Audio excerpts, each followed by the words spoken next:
नमस्कार बच्चों। जो भी बच्चे सीवी रमन प्रतियोगिता परीक्षा में भाग ले रहे हैं या राष्ट्रीय आशा मेधा छात्रवृत्ति योजना परीक्षा 2024-25 में भाग ले रहे हैं उनके लिए फ़ायदेमंद है। तो सबसे ज़्यादा तो क्लास 8 के बच्चों के लिए फ़ायदेमंद है। उसके बाद के जो भी बच्चे सीवी रमन प्रतियोगिता परीक्षा में भाग ले रहे हैं, चाहे 6, 7, 8, 9, 10 के हों, तो उनको ये टॉपिक सदा हार्ड टॉपिक है, तो ये प्रश्न आ सकता है, तो वो लोग भी देख लेंगे। तो पहला हमारा है कि देखिए विटामिन और उसके स्रोत और विटामिन की कमी से होने वाले बीमारी के बारे में बता रहे हैं। यहाँ पे है विटामिन ए। तो विटामिन ए के कमी से कौन रोग होता है? रतौंधी, यानी आँख कम शाम को कम दिखाई देगा रतौंधी में। तो विटामिन ए की कमी से रतौंधी नामक बीमारी होती है।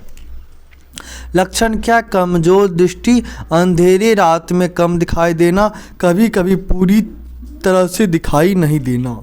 ठीक। अब विटामिन ए का स्रोत क्या है? तो अब यहाँ पे है मछली, दूध, पपीता, गाजर, आम। तो विटामिन ए का स्रोत हो गया आपको मछली, दूध, पपीता, गाजर, आम। ये सब ध्यान रखें, आपसे पूछ सकता है गाजर किसका स्रोत है? तो विटामिन ए का। अब आता है विटामिन बी, कि ये रियली में है विटामिन B1 है, विटामिन B1 के बारे में है।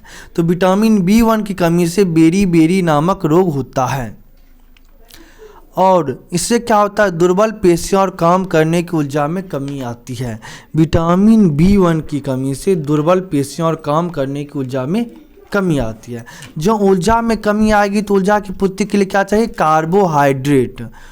ऊर्जा की पूर्ति के लिए क्या चाहिए? कार्बोहाइड्रेट। तो कार्बोहाइड्रेट यानी कार्बोहाइड्रेट से ऊर्जा मिलती है। कार्बोहाइड्रेट किन पदार्थ से मिलता है? तो गेहूँ, चावल, मक्का, ये सबसे कार्बोहाइड्रेट मिलता है, ऊर्जा मिलता है मनुष्य को। तो विटामिन बी का स्रोत क्या हो गया? गेहूँ, चावल, यकृत। ठीक, ध्यान रखेंगे। अगला है विटामिन सी। अब देखिए विटामिन सी की कमी से स्कर्वी नामक रोग होता है। स्कर्वी रोग में क्या होता है? मसूरों से खून निकलता है, घाव भरने में अधिक समय लगता है। विटामिन सी की कमी से स्कर्वी रोग होता है। स्कर्वी रोग में क्या होता है? मसूरों से खून निकलता है, घाव भरने में अधिक समय लगता है। विटामिन सी की कमी की पूर्ति कैसे होगी? विटामिन सी का स्रोत क्या है? नींबू है, आंवला है, संतरा है, टमाटर है, मिर्च है।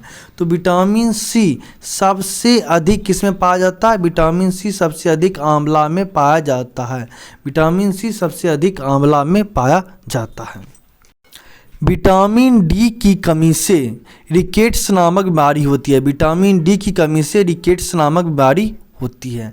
रिकेट्स में क्या होता है? अस्थियों का मुलायम होकर मूल जाता है, यानी अस्थियां कमज़ोर हो जाती है। तो विटामिन डी की कमी की पूर्ति कैसे होगी? स्रोत क्या? सबसे बड़ा स्रोत है प्रकाश, सूर्य का प्रकाश। क्या है? सूर्य प्रकाश। सुबह में जो सूर्य प्रकाश आती है वो विटामिन डी का सबसे अच्छा स्रोत है। उसके बाद विटामिन डी का और क्या क्या स्रोत है? दूध है, मक्खन है, मछली है, अंडा है, कलेजा है। ध्यान रखेंगे। विटामिन डी का स्रोत क्या हो गया? दूध, मक्खन, सूर्यप्रकाश, मछली, अंडा, कलेजा। अब यहाँ पे देखिए विटामिन डी यानी हड्डी संबंधित है, तो यानी इसमें कैल्शियम की कमी भी होती है। तो आपसे यही पूछा जा सकता है कैल्शियम की मात्रा कहाँ का किस किस खाद्य पदार्थ मिलेगा? तो दूध मिलेगा, मछली मिलेगा, ये सब यहाँ से कैल्शियम मिलेगा। कैल्शियम का मात्रा का सबसे बड़ा स्रोत दूध है। कैल्शियम की मात्रा का सबसे बड़ा स्रोत दूध है। कैल्शियम कमी से कौन बीमारी होता है? अस्थि और दांत क्षय, यानी अस्थि और दांत कमजोर हो जाता है।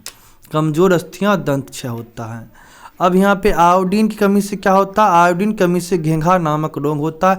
गले की ग्रंथि का फूल जाती है, बच्चों में मानसिक विकलांगता आती है। ध्यान रखेंगे, आयोडीन कमी से दो बीमारी, एक तो घेंघा यानी गले की ग्रंथि फूल जाएगी, उसको कहेंगे घेंघा, और दूसरा बच्चों में मानसिक विकलांगता आती है। तीसरा है लोग शरीर में लोहा की कमी से अल्प रक्तता, इसको एनीमिया कहते हैं। ध्यान रखेंगे, लौ रक्तता जिसे एनीमिया कहते हैं। इसमें क्या होता है? कमजोरी होती है, रक्त की कमी होती है। तो एनीमिया किस कमी का होता है? शरीर में लौह की मात्रा, आयरन की मात्रा की कमी से। तो इसका स्रोत क्या है? पालक साग, पालक साग इसका स्रोत है। इसके अलावा कुछ और इम्पोर्टेंट बात है, सुन लें। कार्बोहाइड्रेट से क्या मिलेगा? ऊर्जा मिलेगा। कार्बोहाइड्रेट से क्या मिलेगा? ऊर्जा। कार्बोहाइड्रेट का स्रोत क्या हो गया? गेहूं, चावल, मक्का। ठीक। अब देखिए, प्रोटीन से क्या होता है? शरीर की वृद्धि होती है एवं ऊतक का मरम्मत।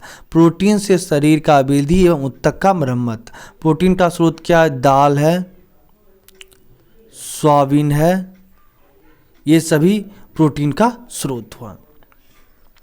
अब आता है वसा। वसा से भी ऊर्जा मिलती है। वसा का स्रोत क्या हो गया? आपका हो गया घी, तेल। और आपसे पूछा जाएगा कि सबसे अधिक ऊर्जा किस पदार्थ से मिलती है? खाद्य पदार्थ में से।